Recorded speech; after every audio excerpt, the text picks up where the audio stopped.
You are watching On Demand. Please do not try to vote or enter any competition or other interactivity in this programme, as it may not count and you may still be charged.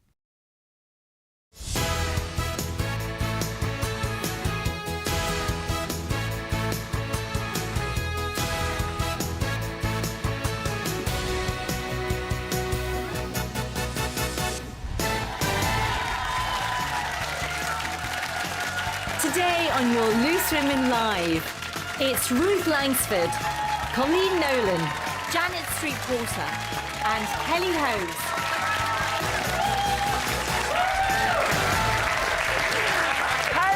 Hello, welcome to Loose Women. Welcome to our lovely audience. Thank you for that. Great to have you here and lovely to have you joining us from home as well. Coming up today, as actors Zendaya and Paul Mescal have made headlines after an awkward moment at the Screen Actors Guild Awards this weekend. We're asking, is it inappropriate to touch someone without their permission? Or do you welcome such gentlemanly gestures? Also, would you kiss a set of robotic lips to help keep the spark in your long-distance relationship? It's a thing. And she opened her home to a Ukrainian family who fled their country during the war. Natasha Kaplinski is our guest today, here telling us why she felt compelled to help. First, though, last night saw the first of a special two-part documentary on the UK's most notorious prisoner, Charles Bronson. He'll be attending a public parole board hearing next week, which is one of the first of its kind. And the documentary offered unprecedented access to the prisoner and his victims, mainly through secretly recorded video calls between Charles Bronson and his son. I've got a horrible, nasty, vicious, violent past. I've never killed anyone. I've never harmed a woman, never harmed a child. I'm focused, I'm settled. I can actually smell and taste freedom like I've never, ever done in my life. I'm now anti-crime, anti-violent, but I've found my true self through my art. My art now is my life. The damage that was caused by him has moulded my whole life. What he did to me and my life, I'll never forgive him. Well, the man you saw there, Phil Danielson, he was the teacher who was held at knife point by Charles Bronson for 44 hours. And so it's interesting seeing, Janet, that, you know, Charles Bronson saying, I'm a reformed character, I know I've done all these things, but I'm a changed man, and I'm looking forward to a new life as this changed man. And yet this man said, I'm traumatised, it ruined my life, I had to stop work. And Charles Bronson is up for parole next week, and it's a public parole hearing. What do you make of, A, him even being considered for parole, and also for it being a public parole hearing so that we would all know and be able to link in to see what's being said? I think I'm very pleased it's going to be a public hearing. Obviously, we know that Charles Bronson is a very narcissistic character. He has really enjoyed his fame or his notoriety, whichever way you want to look at it.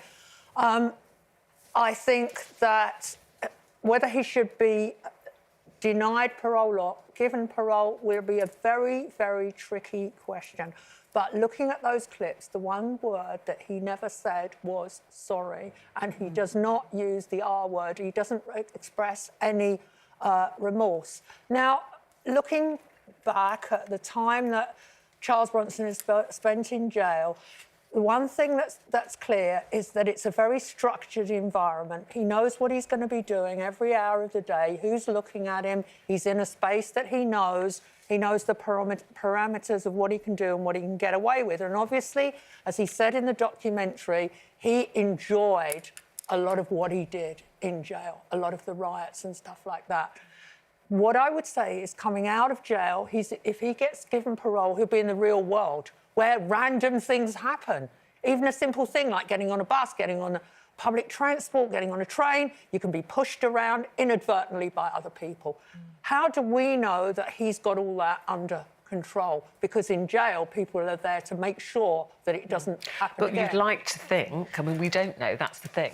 That's and it. you assume, therefore, the people who are looking after him, the parole board, psychologists, medical professionals, are making those decisions on our behalf. Because, I mean, if you take Charles Bronson aside, Kelly, you know, I believe that people should be allowed to reform. I don't believe prison should be a throw them in and no, lock the door and throw away the key. I think it should be a place where people are helped who have problems, and if they can prove that they are reformed, that they show remorse, that they are, you know, have been attending classes or, you know, medical appointments, they maybe learnt a new trade or a skill, I think that that's a good thing. And we don't hear about the good side of parole. We often hear about very dangerous or violent criminals coming out where we're all up in arms saying this shouldn't happen, but we don't hear sometimes about, you know, successful parole. Yeah, I suppose young offenders, so definitely with young offenders, I think there is a chance where during time they're obviously going to mature, there's going to be a different emphasis on why they did it, what they did, what their background is. So I do believe in the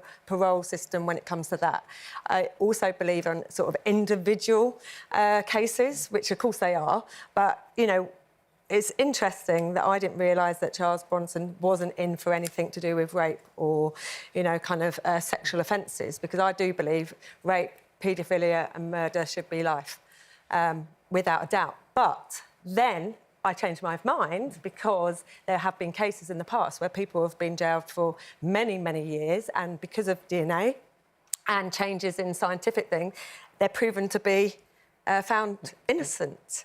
So then if you said life is life, then what about them? There's somebody out on the street that did commit the crime and there's somebody there suffering. So for me, it is about individual cases. But I think with that Charles Bronson thing, I'd be very interested because it's not the first time he's gone for parole. This is, what, like the 7th time? So clearly there is some issues with him. He's been in high-security psychiatric wards. So it'd be interesting to be in a public forum. It's whether almost that makes like... a difference. I think one of the biggest problems of why it hasn't been like that is what you said. He's never, ever, you know, had any remorse or said sorry, and I think that's a big thing. Unless you can own up to what you've done in there, then how can you be let out on parole if you don't acknowledge that what you did was wrong and you're sorry for it? But do you believe... Do you believe in... again, not necessarily talking about Charles Bronson, but do you believe in rehabilitation for prisoners? Well, at first I actually didn't, and then I went and spent a day at a women's prison in near where I lived, and a friend of mine worked there, and I said I'd be really interested to go and see, and I went there for the day actually, and they showed me all the reform they do, and they spoke to loads of the women who'd had, you know, they'd committed crimes and all that. They went in there, they took their GCSEs in there, whatever age they are. They kept, most of them come out with some kind of qualification or come out to a job, and it was really interesting to see. Actually, that's good. They're going to be released, so let's give them the tools to be able to live in society. Yeah. And these were for the ones that had done quite, you know, bad... Well, no one's in there because they've done good crimes, but one of the petty criminals I spoke to, she's been in 11 times because there's nothing for her on the outside. Well, they say a lot of people come out and they purposely reoffend to go back in because they feel they've got no family. She was like a shoplifter or whatever, and she does it because she wants to go back in because she's got nothing on the outside. The vast outside. majority of women in prison, the vast majority, are not in for violent crimes. And the irony is that Charles Bronson's sentence has been extended over and over again, his incarceration, because of violent things he's done while in jail. And the other thing I'd say about Charles Bronson is I'd like to know what medication he's on now, if any, because another worrying thing about releasing people back into society is if they decide not to take their medication. I mean, there are plenty of examples of people being released from secure psychiatric hospitals to halfway houses, and then they decide not to take their medication and terrible things result. Well, we did ask you in our poll, should violent criminals be given parole? 88% of you said no. And that was the emphasis on violent criminals, obviously. Thank you very much for getting involved in that. We do love to hear from you. Well, let's move on to another topic now. New alarming statistics show that a growing number of women no longer feel safe at the gym because of persistent staring or inappropriate physical contact and intimidation by men. Now, apparently 2/3 of women say they've been harassed in the gym, and around another third of them claim that they would feel safer in women-only fitness spaces. Now, Kelly, we know you love the gym, you're very fit, you look after yourself. You've been to lots of types of gyms. Do you relate to any of those statistics? Not personally, but I know many, many women that have. You know, it used to be called gym intimidation, where people were just embarrassed about going into the gyms and picking up weights for the first time and then being stared up because they think they don't look good. Even what to wear. It was like, what do I wear? Very much aware.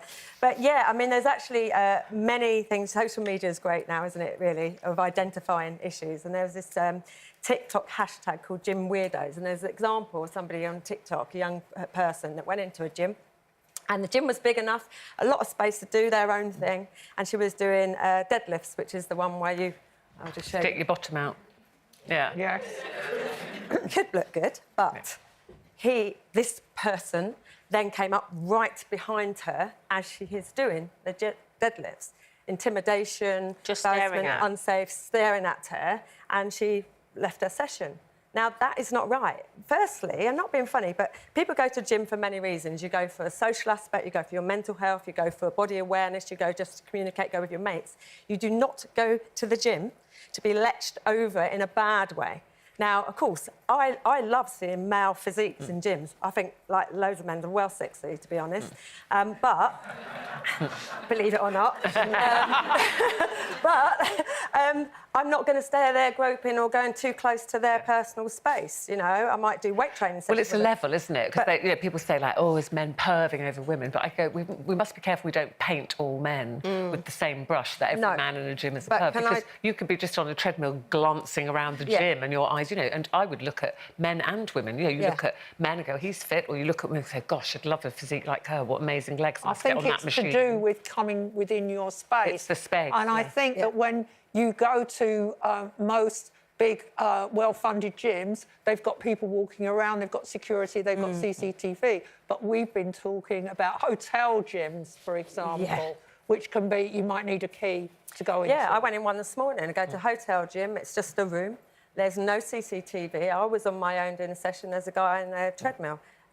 No one would have known if there was either an injury happening or an altercation happening at all. So for that sake, absolutely, there should be more manned. There's 24/7 gyms now, which are great for people on shifts or finishing late, but they're not safe. You know, I've seen videos of women being tried to be abducted in gyms because no one is manning these gyms. And let's get it straight, that harassment is about sexual connotations, that's about verbal abuse, that's about complete intimidation. This isn't just looking at something. No. And that's the difference. It's a lot more than that. And why to be honest, it's why I don't go.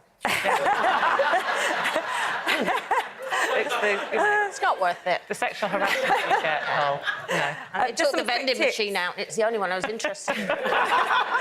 Just some quick tips, women. If you do feel that you're getting harassed in a gym, first thing is to go to see a staff member or management, if it is, and talk in a calm way and make it firm that you are not going to accept it. So something as on there. Take people into a gym if you know it's going to be quiet. And my third thing is to record your workout. We all have films now. You've got evidence there. And that's the tip. Yeah, good tip. Good tip. Right, well, we have to take a break now. Still to come, we're asking, do gentlemanly gestures still have their place in society? Could a pair of robotic lips save your relationship? And a subject guaranteed to divide, and that is tipping. With the rise in industries like retail now calling for tips online, we're revealing our tipping habits. So lots for you. Don't go anywhere. We'll see you right after this.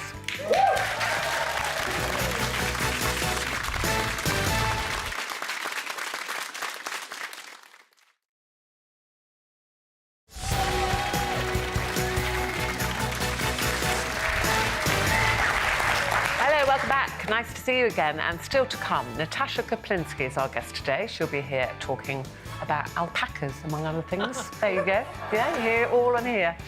And could these robotic lips save your long-distance relationship?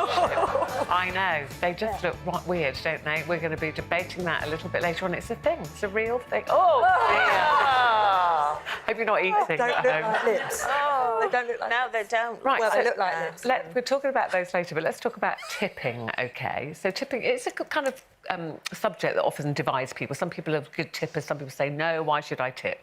And this is something new now, because we are accustomed to doing that, you know, in a restaurant or at the hairdresser. But what do you think about tipping when you're shopping online? So, you know, from online takeaways to fashion retailers, leaving an online tip is becoming the norm, apparently. I hadn't heard of this, Janet, I have to say, and I do a bit of online shopping. Don't think I would think of tipping. I go, why? What service? Who's helping me here? Yeah, I read in the papers at the weekend there are they detailed a couple of fashion brands that when you buy a dress or something to wear online, as you go to pay for it, it says, would you like to add a tip? I think, why would I pay extra? You haven't even got a shop. You're operating from a warehouse or wherever, premises. You haven't got, you know, shop on the high street, business rates, staff to pay. Well, you have got staff, but you've got the staff that are putting it in a package to send back to me. So I thought the whole idea of online tipping was absolutely hysterical. Well, I was reading, so I was thinking, what am I tipping? Who am I tipping? Yeah. And one of the companies said the tips went towards a giving back pot, which included paying for treats and lunches for their... This is a fashion retailer. Tailors, pattern cutters, packers, people that make the clothes. In other words, why don't they just pay them the proper way? I mean, one company said you've got the option to tip up to 15%, and another company said they raised 20,000 in tips last year. You can give between 5 and 20%.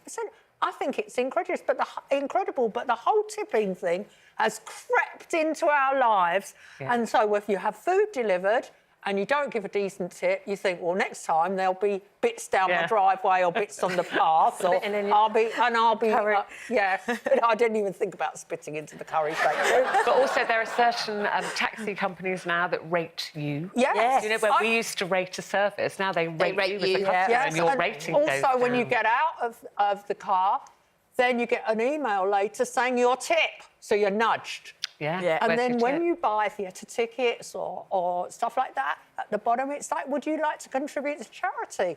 I mean, we already do. Yeah. Why have we got it as well? You know. So I'm taking it you're not a fan of tipping. I happily tip in a restaurant, no problem whatsoever. Tip whenever I think a tip is appropriate. Always tip a taxi or a driver. When you've had the service. When I have the service. But I just can't understand what the service is if you're putting a frock in a bag and sticking a stamp on it. Well, you don't know, though, because if there's a lot of companies now, aren't they, like, running from home? Very small retail. So they do have a lot of overheads at home because they are doing all the packing probably themselves and putting stamps on and stuff. Well, so charge more for the clothes. Well, no, because then I won't go back to them. But, hospitality, I think you can see it because you feel service. You know, I always thought that tipping was the service you're giving me and I'm grateful for it. Yeah. So that's it. But when I shop online, I mean, what if my goods don't come when I want them, or something's torn, I've got to send it back. I'm paying your service and actually you give me a bad one, so I don't get that part. And also, how do you know they're getting it? You know, so Tricia says, I love to tip good service, but I make sure the person is directly getting it from me. Because they could say anything like, oh, yes, we put this towards staff training or something, or we don't know that. Thank you. I'll try and read a few more of those out. Before we do that, though, competition time for you. Your chance to win £250,000 and a bonus prize. How about that? Very good wooing for a Tuesday. Thank you. Josie's here with all the details. We love making winners at ITV. I'm really pleased that I don't have to worry about everything else. And the last thing I thought, somebody like me would win it, and it's paid off. It's a dream come true. I've paid for an all day to go in about 6-7 months' time. It's the first time I've been on a plane when we go. Definitely changed my life. I would advise anybody to win it. If I can win it, anybody can win it. Just do it, because you never know when you look your numbers up. Just imagine we could be calling you with the news to tell you that you've won an enormous £250,000. And remember, if you enter this week, you are also in with a chance of winning our bonus prize, £20,000 to spend with Jet2 Holidays. For another chance to win, text CASH to 82248. Text costs £2 plus one standard network rate message. Go to the website, entries cost £2. Call 09068 782248. Calls cost £2 plus your network access charge. Or post your name and phone number to Holiday 09, PO Box 7558, Derby, DE10NQ. Entrance must be 18 or over, lines closed for the cash and the holiday voucher at 4 p.m. on Friday the 3rd of March. Good luck! Thank you very much, Jessie. Excuse me, but I've got a very squeaky seat. Don't It blame is the chair. seat. It's the chair. It only happens when you're on. So bad. It is the chair, just saying. No. OK, so drams from the Glitzy Screen Actors Guild Awards at the weekend. This is a moment that's got lots of people talking. So actor Zendaya and Paul Mescal, they're making their way up onto a stage. So it looks like he's putting his arm out to go, you know, would you like a hand up the step? And it appears that she, let's look at it again, right? So up they come and he goes, oh, let me take your arm. And it appears she pulls her arm away. So a lot of people online saying like, oh, she swerved him. I'm not entirely sure she did. But it did beg the question, like, was he right to put out a gentlemanly arm? Yes, absolutely. We're saying yes. Interesting, because a lot of people were saying, oh, she doesn't need a hand up the stairs. If she needed a hand, she'd ask for it. You think Well, that's I nice? need a hand up the stairs, and I need a hand down the stairs, and I just need a hand. No, I'm all for it, honestly. I do a lot of travelling. When I come here every week on the train, I've got a suitcase and all that. And the amount of times I've been at the top of a staircase and people are just barging past me. And then just now and again, somebody lovely goes, I'll take your case down. Yeah. And I think I think chivalry isn't dead. I mean, it may happen one day where they take my case down and run off. So far, so good. And they'd be really disappointed when they opened it. I agree with you, and I think I would love that if someone said, can I help you with that bag? But it's that thing of, if, just say, for example, you're waiting to get on the bus or a tube or something, and just as the doors open, you go to step in and a complete stranger goes to help you. I would have his number in seconds. Well, can I just say that at the weekend I flew back to London from Cork and I managed to cram as much as I possibly could in my on-board carry-on bag. And it was really, really heavy. And there was a guy behind me who I would guess to be about 50. And he watched me lift this bag, lift this bag, lift this bag. Didn't help me. And I just got it in the locker. And he said to me, you did well. And I went, for a 76-year-old woman, I did really well. But that man, sometimes they're between a rock and a hard place. Especially that man, especially you, he does not know if you're going to go, I don't need any help, thank you. Well, that was an occasion where I would have agreed with Colin. A little help would have been very, very lovely. But what I object to is the totally unnecessary tap and help on the elbow. She doesn't like it. She doesn't like it. So let us know what you think. We're going to take a break again, and still to come, we're going to be tackling the big topics. Everything from the potential extinction of roast dinners to robotic romance. Yes, it's all here on Loose Women, all the serious stuff. And Natasha Kaplinski is our guest. See you in a couple of minutes.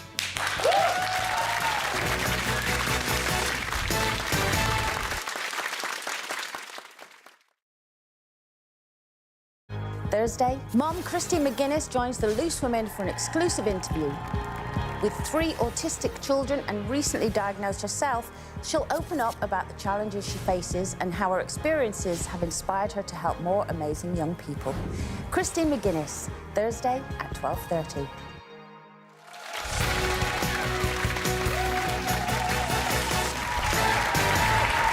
Thank you very much. Hello, welcome back to your Tuesdays Loose Women, and keeping you company this lunchtime, it is Colleen Nolan, Janet Street Porter, Kelly Holmes and me, Ruth Langsford. Still to come, it is on the decline apparently, but would you be bothered if the Sunday roast became extinct? What? No, never. And is robotic romance the way forward? We'll be discussing that as these robotic lips have been created to help couples in long-distance relationships stay connected. That's all coming up. First, to our guest today, best known for her hugely successful career as a news presenter, which spanned over 20 years. This past year, she's turned her focus to the war in Ukraine and even hosted a Ukrainian family at her home. And her good work doesn't stop there, as she's now working with a charity to raise awareness of the experience of child refugees. Please give her a very warm welcome, Natasha Kaplinski.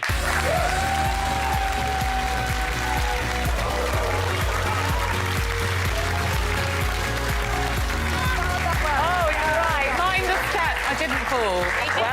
Well recovered. I did. Well recovered. I know. We should always say to people, mind this. Well, we do, but you just forget. How are you? I'm great. How lovely. This is fun. Yeah. It's always fun.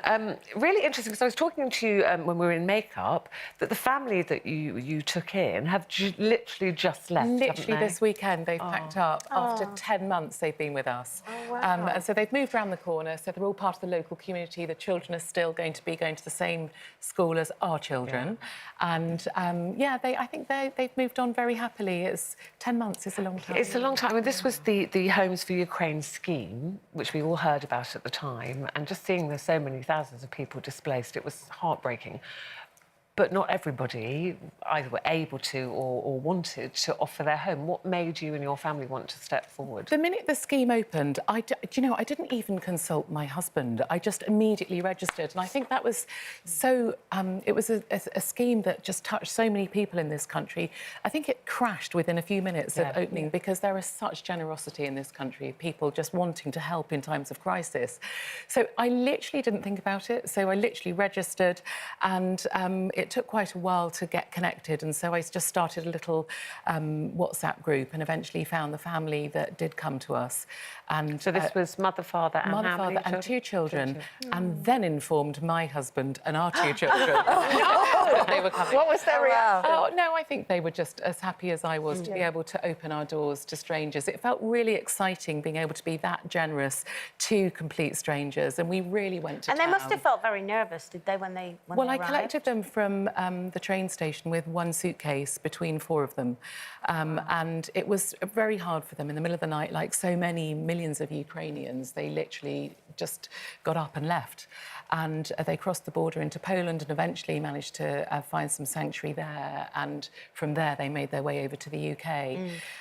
But it was exciting welcoming them. We really... but like Colin said, very difficult for them, very scary for the children. But you say it wasn't just you and your family, the whole community were joining in to make them. We're very lucky that we've got some space. So we had an annex that we were able to welcome them to, but so many people in the community wanted to help. And so there was a lady who was amazing at cooking. She made Ukrainian food and wrote all the recipes and the cooking instructions out in Ukrainian, and people sent clothes and presents, and we really tried to make that particular family feel very, very welcome. But that story is amplified around the country, and there were 4 million Ukrainian children that were made refugees with the invasion of Russia, and that's only 10% of refugees around the country, around the world. 40 million children are refugees. You think about how perfectly we try to micromanage our own children's lives, and you think what that must feel like to be parents of children that literally overnight have to pick up their suitcases and go. You've helped this family. They've now moved on, still staying locally, found work. The children are still at school,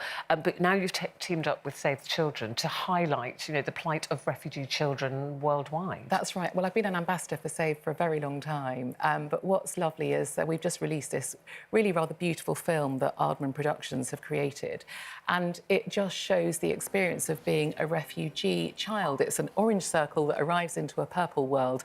Nothing makes sense to this orange circle, and then eventually the worlds collide, and in the end the world becomes much more colourful. And we know this, that actually it's a reciprocal arrangement. It's not just about us receiving refugees and giving kindness. They also, contribute to our community, and they make our world a much more diverse and interesting, productive place.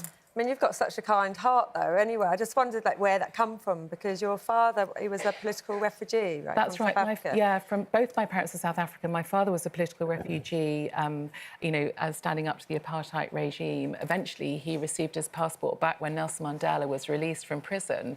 And that was the first time my parents ever voted in an election, because it was the first free and fair election in South Africa. And then I grew up in Kenya. And so I think, you know, feeling how and experiencing how some communities are really did give me a sense of privilege and constant guilt that I live in a world where we feel safe and that we are able to feed our children and, you know, open opportunities to our own families. So I'm trying to make it a bit equal. You give things back, though. I mean, you know, so it's not about guilt, but what I do love about you, have to say, is you have alpacas. Oh my gosh, the alpacas are the centre of my For those that don't know, world. I have alpacas. We have an I know, we've got that synergy. Yeah, So absolutely. how long have you had them? Oh, from the beginning. In fact, they moved into our... We moved out of London about 10 years ago, and they moved in the day after we did. I didn't have anything in place for them, but I was so determined. You mean, hang on, They this didn't is move into the another house. example. This is another example, Natasha, of you taking a decision, not bothering to tell your husband. By the way, we've got a couple of alpacas. Yes. Oh, but can I say, this has happened on multiple occasions, not just lots with... of animals. Yes, we've got 41 at the moment. That beat you. Yes. But Colleen, okay. It slightly, you know, COVID had got in the way, because normally my husband travels quite a bit, so whenever he was away, I'd get another animal, and then they'd be there, and there's nothing he could do about it. Aren't you breeding them? Aren't you breeding I did breed them, Did you tell yes. your husband about that? A very, very, very expensive, rather attractive stud called Booze Down Elector that I paid quite a lot of money for to come and impregnate my alpacas. And I did it on a day when I thought Justin was at work, and then he was like, oh, I think I'll work from home today. I was like, no, not today, not today. But yes, Booze Down Elector is, yeah, quite a man. Really? Did it work? Did it work? It did, yes. We've got some beautiful crias. Baby alpacas are called crias. We've got one called Princess Pearl. They've all got crazy names, obviously. But Princess Pearl was separated from her mum a bit too early, so she had to go to the vet with seat belts in to get fed every day. So she's now got personal space issues. But I mean, I'm very happy with that. Called her Janet. Natasha, when I came to work this morning, I had to look at a picture of Colleen's goat. Oh, I had 2 goats. How many have you got? Steady. Hang on a minute. That's how sad her life is. Hang on a minute. Remember. Complaint I've had. Listen, always have to ask you about Strictly, only because you were the very first celebrity winner. Yes. I mean, that seems like eons ago. Yes. Do you still watch? Do you still love it? I love watching it. Do I love dancing in public? No. Of course, you are a Strictly Everyone thinks you're going to come out and start ballroom dancing all I around know, the place. this is the problem. No. But our daughter had a variety show just before Christmas, and she took in the Strictly trophy and managed to break it. So I'm just going to have to go out and try and win it again. Yeah. To get the second They trophy. probably do a winner's show. Champion of Champion of champions. Oh, I did that once before and realised there was the old one at the back. I mean, it's such a much bigger show and it's very huge different. now. now, I'd isn't it? last week 1 now, I'm sure. Yeah. Listen, it's always lovely to have you on. It's so lovely for that lovely family who were welcomed to your home and taken in by you and your whole community and are now doing so well. And we wish you luck with the Save the Children campaign. Thank you very much for having refugees me. everywhere. Thank you.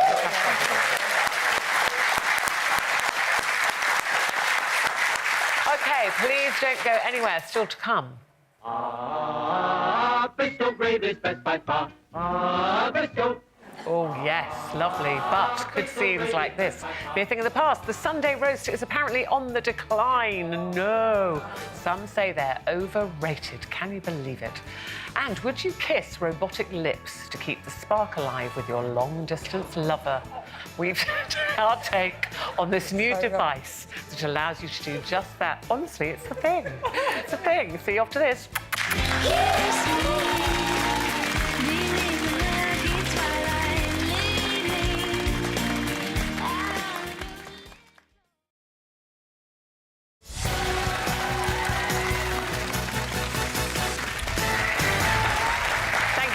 Hello, welcome back to Loose Women. Now, please say it ain't so. Our roast dinners on the verge of extinction. Oh, no. Hopefully not. And would you kiss robotic lips to connect with a long-distance partner or even check compatibility on a first date? We'll be debating whether that's a turn-on or a big turn-off in just a moment. Before we do any of that, though, competition time for you. Your chance to win £250,000 and a bonus prize. Bit late there. You were better the first time. Better the first time. I'll let you off. Josie's got all the details for you. We've got £250,000 to give away, but what's it like to win big with ITV and get that winning phone call? We can pay the mortgage off. It just, our whole life plan has just been turned upside down. We've got so many opportunities now. We can just help the kids with university and it just takes the stress away. If you win, it's up to you what you do with all that cash. But remember, our competition is supersized. If you enter this week, you are also in with a chance of winning our bonus prize, £20,000 to spend with Jet2 Holidays. For another chance to win, text CASH to 82248. Text costs £2 plus one standard network rate message. Go to the website, entries cost £2.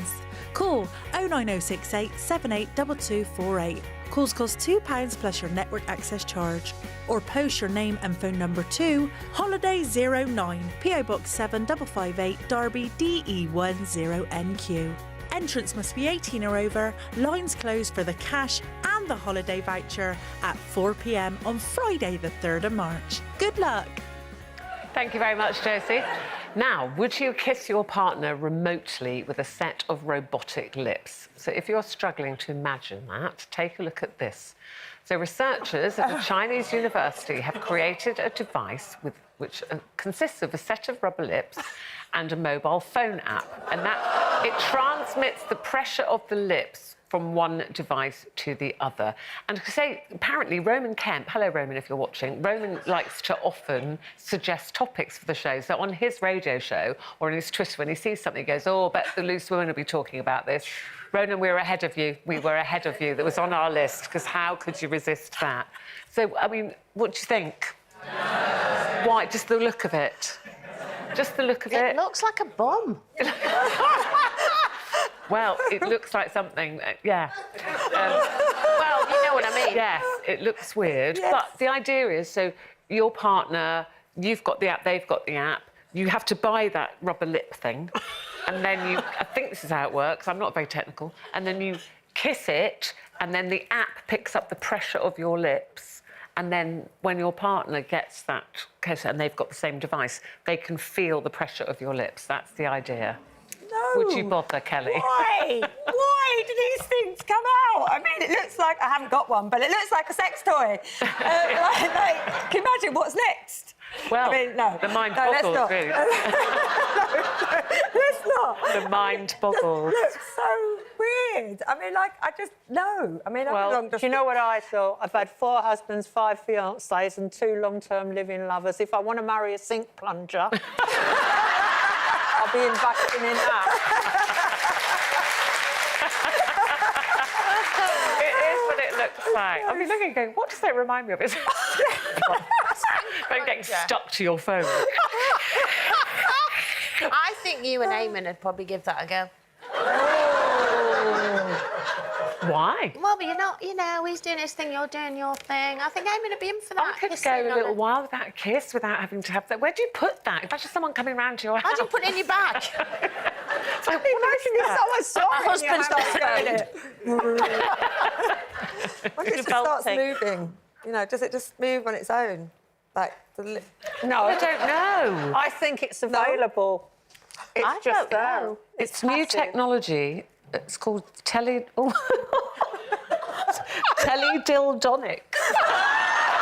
Exactly!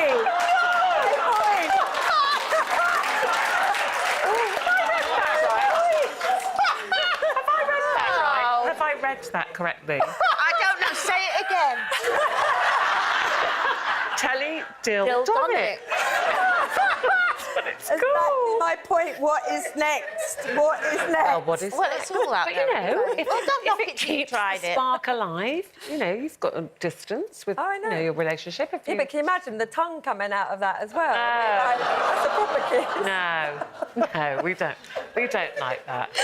Anyway, teledildonics is a no from us. I want to get one in to try it. We need to get one in. We need to get one in Yeah. to try it. You Yeah. first, Colleen, all right? I'm going to try it. She's going to try it. All right, you and Eamon. We don't need that device. All right, what do you think about roast dinners? I love a roast dinner. It is a staple in millions of homes across the country, including mine, but apparently they are going out of favour. More than a third of adults now opt for a more stress-free meal for the end of their week, and obviously cost... Oh, that's me pimping my cauliflower cheese.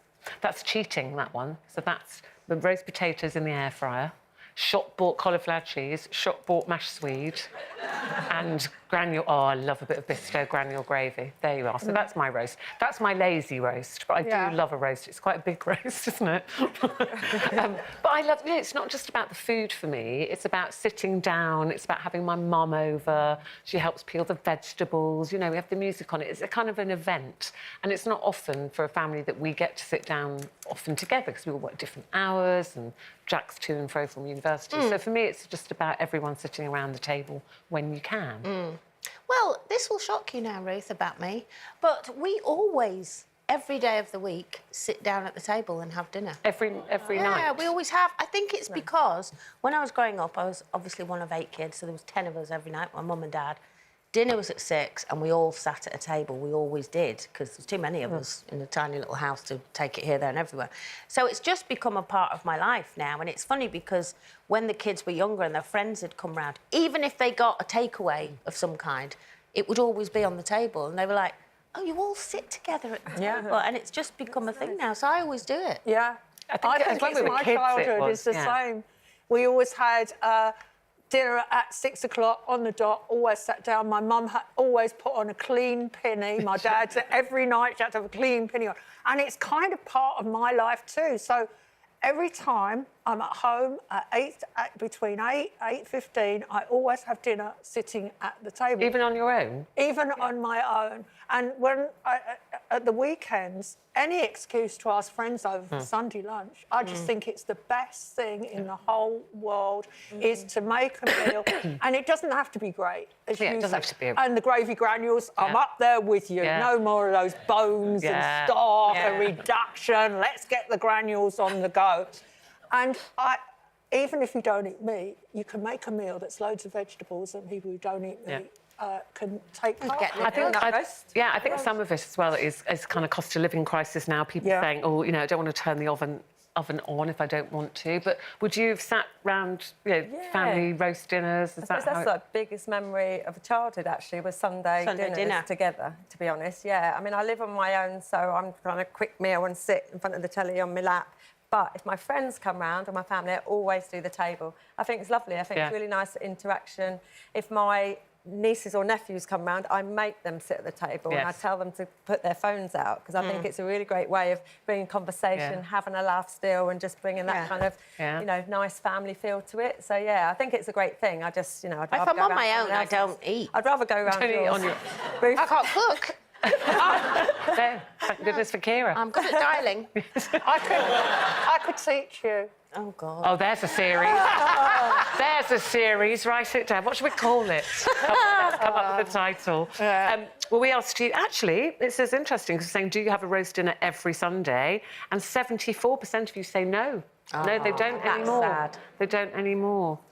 Oh, shame. Anyway, well, listen, thank you very much for joining in. We love to hear from you. Thank you to our wonderful audience today. Tomorrow, we have the Wanted and Dancing on Ice star Sival will be here. So until then, have a great afternoon. See you tomorrow. Bye-bye.